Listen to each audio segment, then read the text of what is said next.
The Esquire, it's not just a movie theater, it really is a meeting place. It feels like a bit of a safe haven for people who don't have anywhere else to go. There's so many people in this community in Denver, in Colorado, who have such fond memories of this place.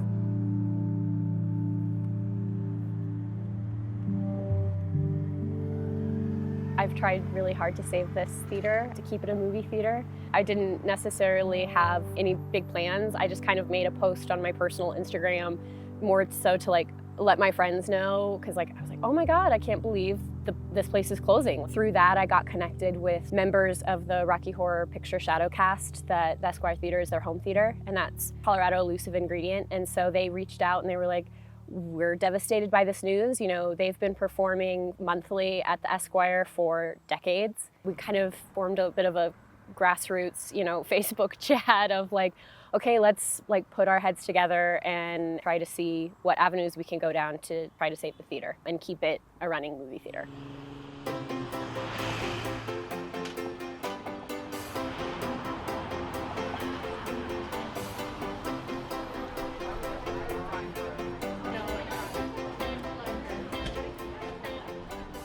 Shadowcasting is where, the movie's playing in the background, start to finish, the whole thing's going, and then our cast is on a stage that we build in front of it, acting out the movie pretty scene accurately. So when Janet's hand goes up, who's ever playing Janet on our cast, their hand goes up too. Fire in my heart and you vanished. And then there are parts where we get a little comedic with it, do something a little different. We have a conga line, we have running, we have a dance break for a boring scene, and we just keep that going. And then we also have people who are in the audience for audience interaction. There are Transylvanians, and they're talking to the audience, they're yelling at the audience in a fun way, not angry. They're getting the audience up, we're dancing, having all of the fun with it.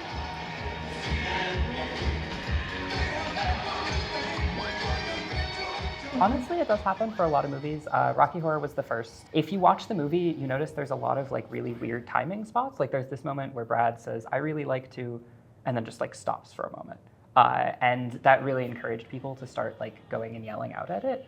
It originally started at the Waverly Theater. They did a midnight run every single Saturday night for 2 years. And it was the same people going every time. And it just became this friend group thing where they'd come up with jokes to yell during the movie. It's such a weird movie. It's a really queer movie. It's a really punk movie. It attracts this counterculture that they really need a space to gather. I think that's why it's so valuable for our cast is, the reason it originally attracted people is the reason it's still attracting people is we really need that community. And it's a weird movie that lends to that really well. And now repeat after me. I state your name. I state your name. Pledge allegiance to the lips. Pledge allegiance to the lips. Of the Rocky Horror Picture Show. Of the Rocky Horror Picture Show. All of us at the very start, it was just sort of unbelievable. We're like, oh, they're trying to do this. That's not going to happen. No way is this going to pass. We were fighting it every step away. We had this enormous turnout, that petition overnight, having hundreds and thousands of signs on it. None of us really thought it was going to happen. I think the moment it was okay, this is confirmed, we got the message from the man who runs the Esquire, and it was just gut-wrenching. Rocky exists as sort of something that is separate to the space. We perform at theaters all over Denver, but the Esquire is always our home theater. We're there every single month. And so many of us have these memories in that space. It's we're trying to focus on the thing being the community and the thing being the people, but losing that space is really gut-wrenching.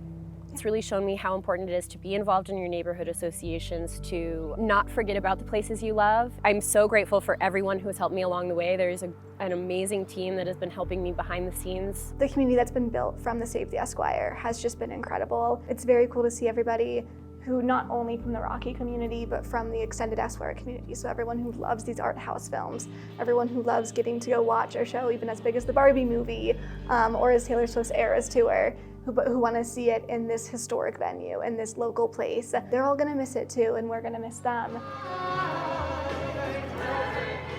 I think that community that's been built isn't going anywhere. I don't see Save the Esquire as a concept going away. There'll be more places. There's still that community that's built in history, in having a connection, in being queer, in being punk, and in loving Denver and in loving Denver's history too.